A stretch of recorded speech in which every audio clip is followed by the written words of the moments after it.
Ok, hoy vamos a trabajar integración por sustitución trigonométrica, ¿de acuerdo?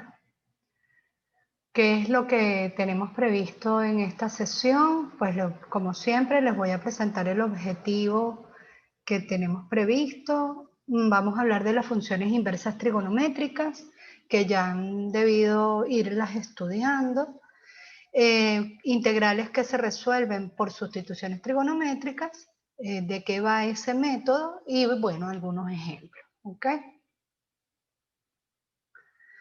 Entonces, el objetivo para la clase de hoy es conocer y aplicar las propiedades de las funciones inversas trigonométricas y resolver integrales indefinidas usando sustitución trigonométrica. Eso es lo que tenemos previsto.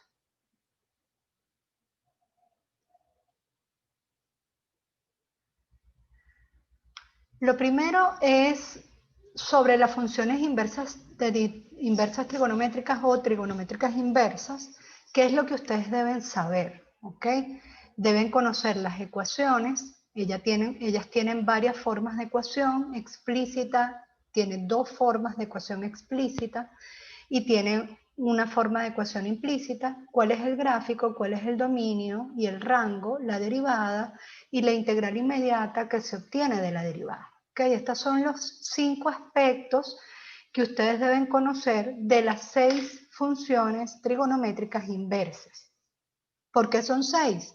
Porque hay 6 funciones trigonométricas. En consecuencia, cada una de ellas, o a partir de cada una de ellas, se define una trigonométrica inversa. Antes de meternos con qué son específicamente las funciones trigonométricas inversas, yo les quiero dar una noción general de lo que son funciones inversas. Después vamos a profundizar un poquito en eso cuando estemos con el tema de funciones, pero quiero hablarles ahora para que entiendan en qué consiste, ¿ok?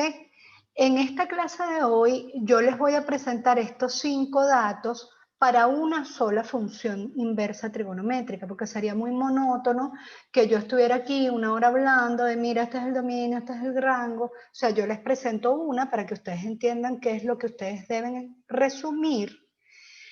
Y con ese esquema, ustedes preparan su resumen de las otras 6. Es importante que utilicen alguna estrategia de organización de información.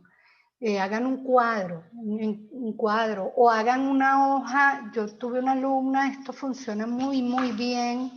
Yo tuve una alumna hace unos semestres que agarró una hoja blanca y la dividió en 3 partes, ¿sí?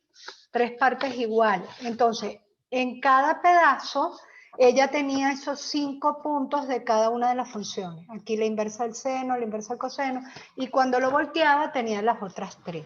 Un tríptico que les resume esa información para ustedes va a ser de muchísima utilidad y lo tienen siempre a la mano cuando van a estudiar. Entonces, les decía que les quiero hablar un poquito primero, en general, de qué es una función inversa para luego abordar lo que son las funciones inversas trigonométricas. Entonces, para ello me voy a ir un momentico a la pizarra.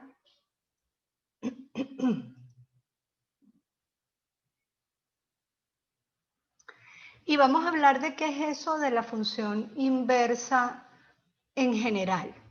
Si nosotros tenemos una función, ya va, déjenme cambiarle el color a esto. Si nosotros tenemos una función y igual a f de x, una función cualquiera, que ella tiene un dominio y tiene un rango, ¿sí? Vamos a definir a la inversa, ¿sí? Como aquella función donde permutamos los pares ordenados, es decir, lo que en la función f es la x, en la inversa pasa a ser la y lo que en la función f es la y, en la inversa pasa a ser la x. ¿Ok? Esa es la definición. Permutamos los pares ordenados. Yo obtengo la inversa cuando la x pasa a ser y la y pasa a ser x. En consecuencia, se cumple que el dominio de f va a ser igual al rango de la inversa. La inversa la denotamos con ese exponente a la menos 1. En notación de función, ese exponente a la menos 1 no es 1 sobre f, es la inversa de f. Y el rango de f va a ser el dominio de la inversa. Inmediatamente, ¿qué efectos tiene eso en la función? Pues muy fácil. Las dos gráficas son simétricas con respecto a la recta y igual x. Ya ustedes conocen un par de funciones inversas. ¿Cuál es ese par de funciones inversas?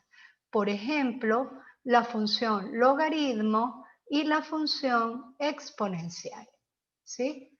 Por ejemplo, vamos a buscarlas, que yo las tengo por aquí preparaditas.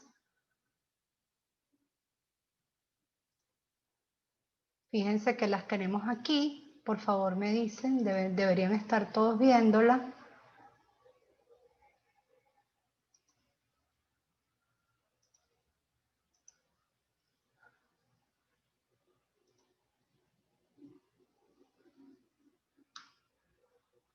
¿Me confirman si están viendo las dos funciones? Porfa. Sí, profe. Se ve una Ok. gráfica, sí. Sí, Aquí profe. tenemos la función exponencial y aquí tenemos la función logarítmica. Fíjense que para la función exponencial, y igual a la x, el dominio son todos los reales y el rango es de 0 a infinito. Para la función logaritmo es exactamente al revés. El logaritmo tiene por dominio de 0 a infinito y por rango todos los reales. Una es la inversa de la otra. Ellas guardan simetría con respecto a y igual a x. ¿Ok? ¿Qué pasa cuando hacemos la composición entre el logaritmo y la exponencial? Que siempre hay simplificaciones. Por eso e elevado al logaritmo neperiano de f de x hay una simplificación. O al revés, logaritmo de e elevado a f de x da f de x. Eso va a ocurrir con cualquier par de funciones inversas. ¿Qué pasa con las funciones trigonométricas?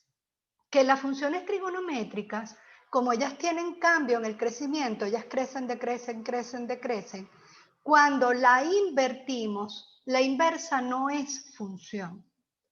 Y para simplificar el trabajo matemático, nosotros necesitamos definirla como función, porque eso me garantiza que para cada valor de x yo tengo un solo valor de y. Si ella no es función, para cada valor de x yo voy a tener infinitos valores de y. Por lo tanto, en las inversas trigonométricas tenemos que definirlas con restricciones en su dominio y en su rango para que ellas sean funciones. ¿Ok? Por eso es que en las inversas trigonométricas vamos a encontrar que la inversa no tiene exactamente el mismo dominio y el rango que hubiésemos esperado con solo invertir la función. ¿Ok? Entonces, nada, lo que tenemos es que conocerlas, cómo se comportan y familiarizarnos con ellas. Son 6 funciones nuevas, igual que estudiamos los logaritmos y las exponenciales, pues tenemos que estudiar ahora las trigonométricas inversas. Yo les voy a presentar la función arco-coseno, ¿ok? ¿Qué necesitamos? Conocer las ecuaciones. Aquí están. Las ecuaciones para esa función. Son 3. Las dos primeras son ecuaciones explícitas. Las podemos escribir. ¿Qué significa una ecuación explícita? Que la variable y está despejada. La podemos escribir como y igual a arco coseno de x. O y igual, esto no es 1 sobre coseno, ese exponente allá arriba significa la inversa del coseno, que es como se ponen en las calculadoras, porque las teclas son chiquiticas. Entonces, y igual a la inversa del coseno de x, o también la leemos como y igual al arcocoseno de x. Y esta señora que está aquí es la misma ecuación, pero de forma implícita. ¿Ok? Entonces, vámonos otra vez a la pizarrita para entender con la definición anterior lo que yo les expliqué. Yo les había dicho, si yo tengo una función f de x, su inversa, ¿quién es? Su inversa es x igual a f de y. Donde está x pongo y y donde está y pongo x. Esta ecuación es la ecuación implícita. Si yo allí despejo la y, yo tendría que escribir esto como y igual la inversa de f de x. Ahí está. Ahora vamos a ver eso en lo que yo les acabo de decir. Si yo tengo como función directa al coseno, y igual coseno de x, ¿cómo determino la inversa de acuerdo a esa definición? Pues donde está y voy a poner x. Y donde está x, ¿qué voy a poner? Y. Ahí está. Apliqué la definición. ¿De acuerdo? Apliqué esta definición que está aquí. ¿Sí? Ahora, es muy fácil entender las inversas trigonométricas cuando pensamos que la y de la función inversa es el ángulo para la función trigonométrica. ¿Ok? Cuando yo despejo allí esa ecuación, ¿cómo obtendríamos eso? Y igual al arco coseno de x. Estas dos ecuaciones son la misma ecuación escrita de dos maneras diferentes. Por lo tanto, esa va a ser nuestra herramienta cuando queramos despejar. ¿Ok? Fíjense que no es lo mismo que esta señora. No es igual. Son distintas. Mira la posición del ángulo. Para la inversa, la y es el ángulo, mientras que para la directa, la x es el ángulo. ¿Sí? Entonces, con esto en mente, volvemos entonces a nuestra ecuación. Déjame cerrar aquí y volvemos a nuestra ecuación. Yo les decía entonces que tenemos dos ecuaciones explícitas, y igual arco coseno de x, y igual a la inversa del coseno de x o arco coseno de x, y si yo quiero despejar esto, pues coseno de y es igual a x. Esta expresión que está aquí nos formula una pregunta. Esa expresión y igual arco coseno de x lo que te dice es y es el ángulo para el cual el coseno vale tanto. Es ver la trigonométrica al revés, volteada, inversa. ¿Ok? Sobre esto vamos a profundizar cuando estemos en función. Ahorita lo que nos interesa para poder enfrentar método de integración es entender la relación que hay entre esta ecuación y esta, porque es lo que vamos a usar para despejar cuando hagamos cambios trigonométricos. ¿Cuál es el dominio para esa función? Pues x pertenece de menos 1 a 1. ¿Por qué? Porque ese es el rango para la función coseno. ¿Y cuál es el rango para esa función? Y igual, y pertenece, de 0 a pi. ¿Por qué solamente de 0 a pi y no todos los reales? Por lo que les comenté antes. Porque si pongo todos los reales, entonces la inversa no sería función y necesitamos que las inversas sean funciones. Aquí está la gráfica. La gráfica está limitada entre menos 1 y 1, ¿sí? Menos 1 y 1 es el valor del dominio y el rango de 0 a pi, ¿ok? Ahora, ¿cuál es la derivada? La derivada es si la función es y igual arco coseno de x, la derivada es menos 1 sobre la raíz de 1 menos x cuadrado. Vamos a entender de dónde sale esa expresión y lo entendemos aquí. Y igual arco coseno de x, según lo que les acabo de explicar, lo podemos escribir de manera implícita como coseno de y igual a x. Si derivamos implícitamente, de acuerdo a lo que aprendimos en cálculo 1, la derivada del coseno de y menos seno de y por y' igual a la derivada de x con respecto a x, que me da 1. Cuando despejo y', ¿qué obtenemos? Menos 1 sobre seno de y. Pero por la identidad fundamental, nosotros sabemos que el seno cuadrado de y más el coseno cuadrado de y es igual a 1. Si yo despejo seno de y, me va a dar la raíz cuadrada de 1 menos coseno cuadrado de y. Ustedes aprendieron en trigonometría que al hacer este despeje podían haber dos signos. ¿Y de qué iba a depender eso? De la posición del ángulo en el círculo trigonométrico. Pero ya nosotros sabemos que y está entre 0 y pi. Si me voy al círculo trigonométrico, eso sería primer cuadrante y segundo cuadrante del círculo trigonométrico. En el primer cuadrante, todas las funciones trigonométricas son positivas. En el segundo cuadrante, el coseno es positivo y su recíproca, ¿ok? Por eso, entonces, ya sabemos que ese signo es positivo.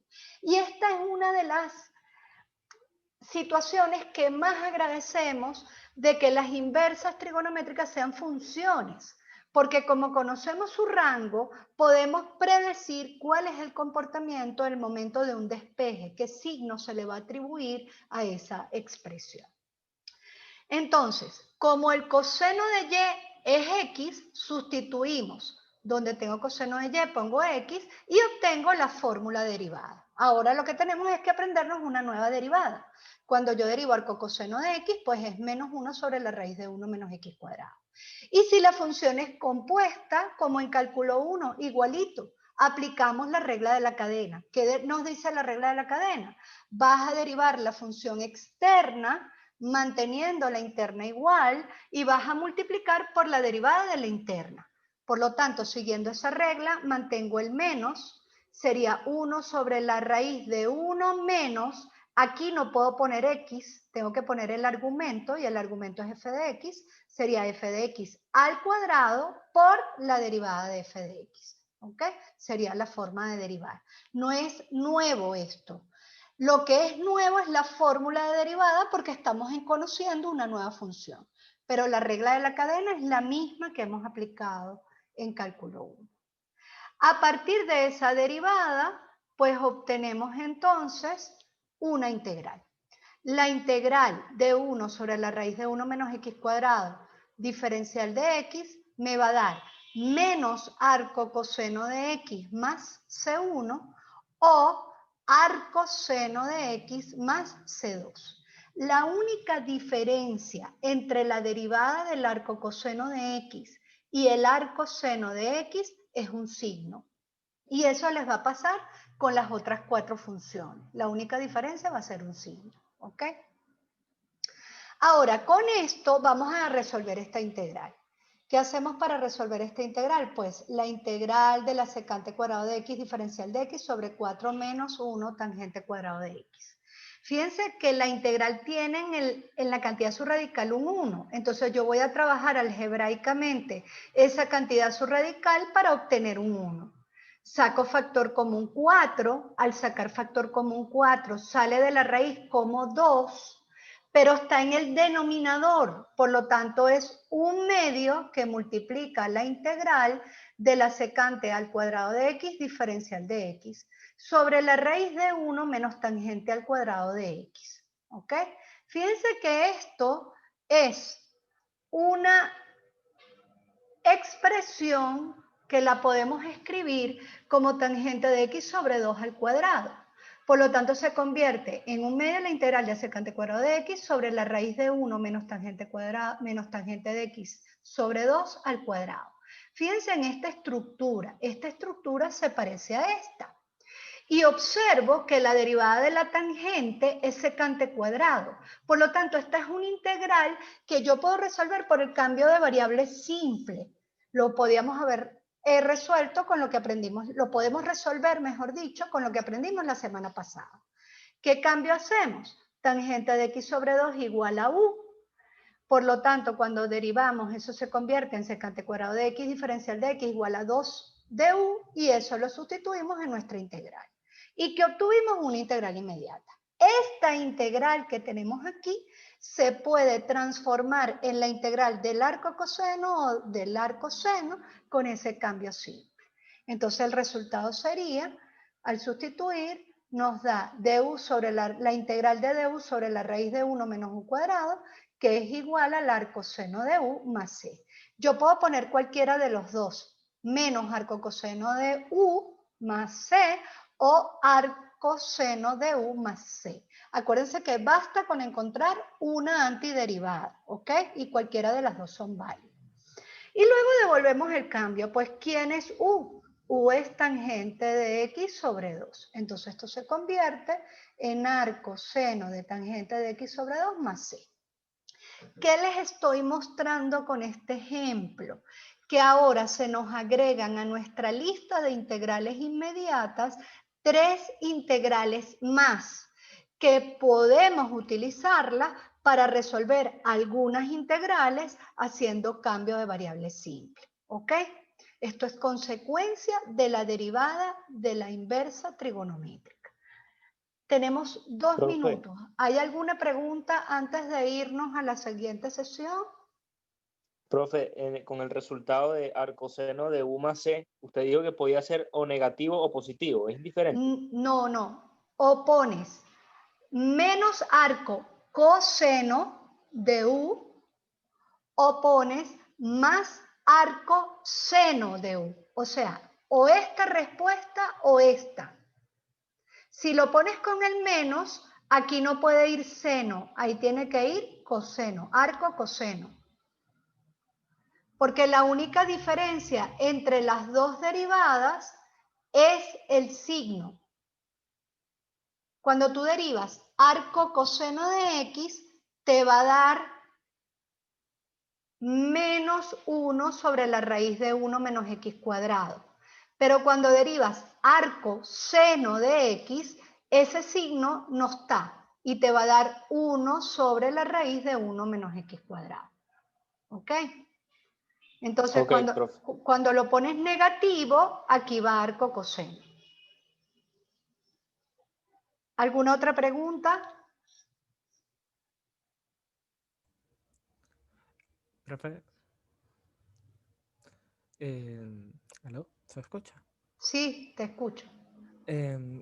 Viendo así el ejercicio rápido, a ver si lo entendí, sacó factor común 4 para que fuera parecida al otro. Exacto, Luego, para luego construir hizo esta un cambio de estructura. variable al de tangente para que fuera idéntico. Luego, obviamente puedes sacar el el un medio porque es una constante. Luego aplicas el cambio de a arco, eso, al Exacto, arco seno, aplicas más. esta integral que ahora añades a tu lista de integrales inmediatas. ¿Ok? Ok. ¿Sí? Sí, ok. Chévere, vámonos a la siguiente sesión.